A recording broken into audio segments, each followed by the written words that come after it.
Hey, good day, folks, and welcome to another edition of Lumberjack Logic. I'm your host, Neil Johnson. So excited to be with you and so excited to share this news with you. This is the boldest move I've ever seen a state perform. It is the biggest news I've had to cover in a while because Texas has done the unthinkable and literally kicked the feds to the curb.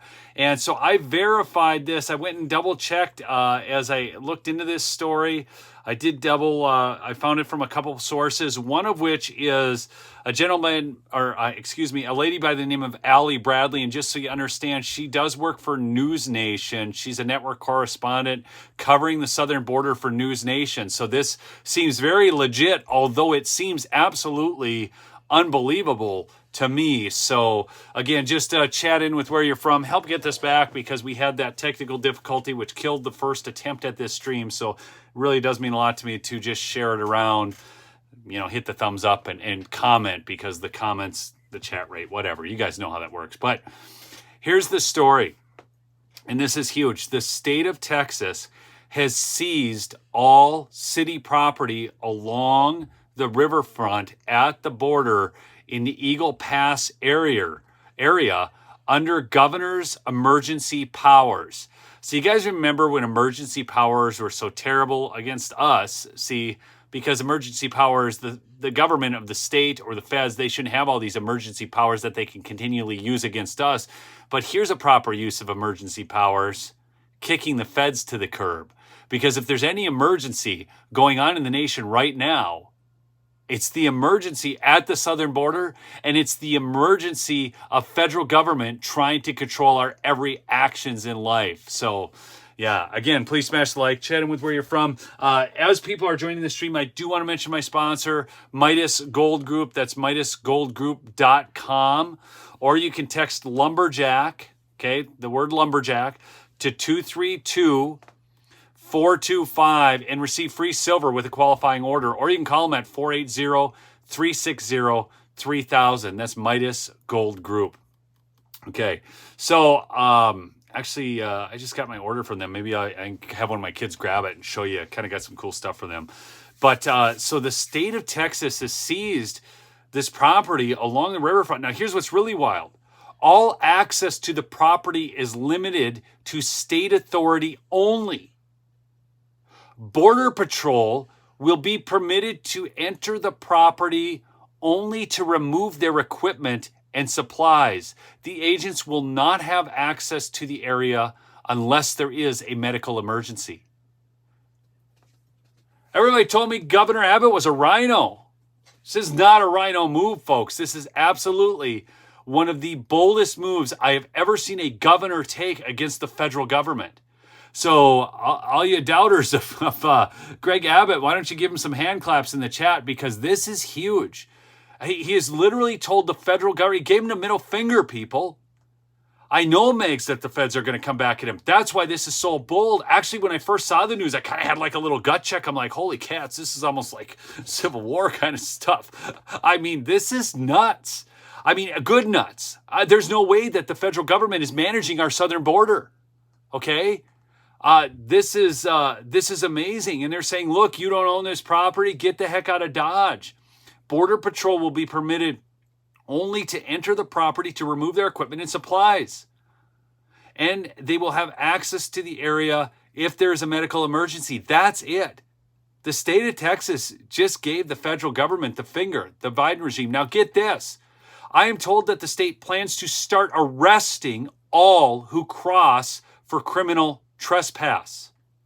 This is not under the new illegal entry law, Senate Bill 4. They have been arresting for criminal trespass for months. Okay, so here's a statement from Renee Ease. Her last name must be Eze.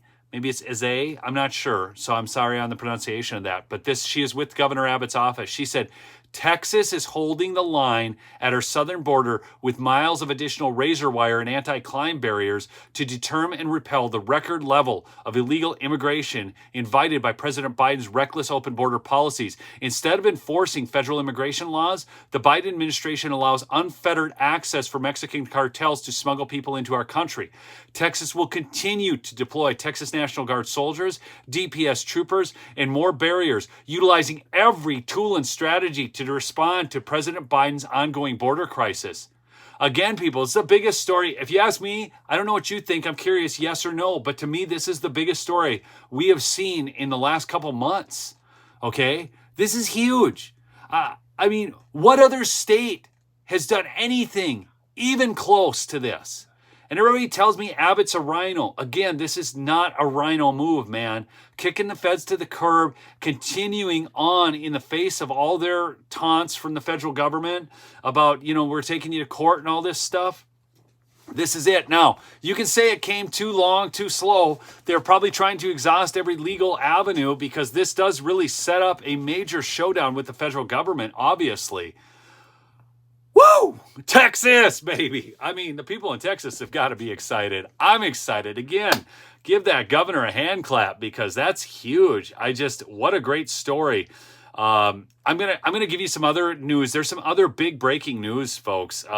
Again, this is wild. Madison Cawthorn tweeted this one out. I'm gonna get you a story on Georgia here in a second, and it deals with elections and a major move there too. But Madison Cawthorn tweeted this out. He said, "Hey, at Adam Kinzinger, I knew you weren't above breaking the law, but I thought you were smart enough to hide it from your left-wing reporter lackeys. Guess not. Retribution is coming." This is a bombshell report. Adam Kinzinger, Liz Cheney, and other January 6th committee members should preserve their records. And they leaked this to the liberal media, man, and they ran this headline. So here's the headline out of Politico. Jan 6 committee helped guide early days of Georgia Trump probe. Now, we've kind of talked a little bit about this before, but now it's being picked up by the mainstream media. In the spring of 2022, the committee staff helped Fulton County prosecutors prepare for interviews with key witnesses. So this is literally the the United States Congress interfering and guiding a state to prosecute a former president. Kid you not, man. I will read you a little from this article. And then we'll get into this big news out of Georgia too. So, I mean, Texas was big. Now we got this, and then Georgia, another Georgia story. Look, this is a different one, okay? Georgia prosecutors probing Donald Trump's effort to subvert the 2020 election got an early boost in the spring of 2022. It came from another set of investigators who were already way ahead of them, the House J6 Select Committee.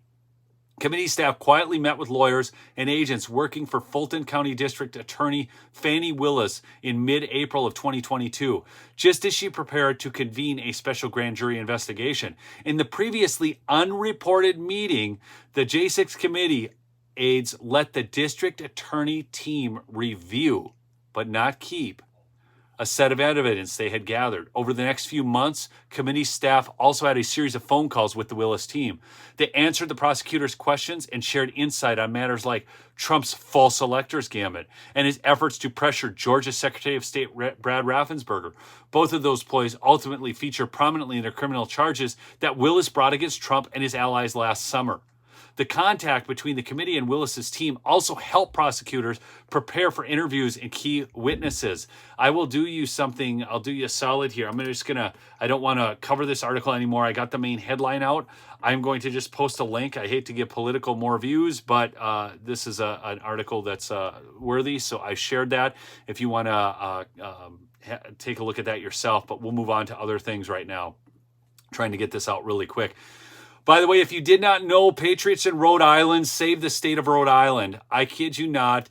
The grand old party, the GOP and the RNC, did not even get the presidential candidates on the ballot. So they weren't even going to show up on the ballot, people. So Scott Pressler, there's a gal I follow on Twitter called Anti-World War III Constance. She was out there gathering signatures, but people in Rhode Island, the people, not the party apparatus, the people saved the GOP's butt, okay? So here's from Scott Pressler. He said, hey, media outlets, I've got some breaking news. The Rhode Island media reported that Republican candidates were in danger of not meeting 1,000 signatures required to make the ballot. Today is the deadline. All 4 candidates received 1,000 plus. In fact, President Trump so far received 2,039 signatures. That is more than Joe Biden and double the signature requirement. This is a story the media should be telling. This is unbelievable, people. Our GOP consistently lets us down. We have got to re-elect President Trump, and we have got to get the GOP and the party apparatus corrected. It's gotten so pathetic right now. But here I'm going to share a funny with you, and then we'll get onto this next big story, okay? But this one's just flat funny.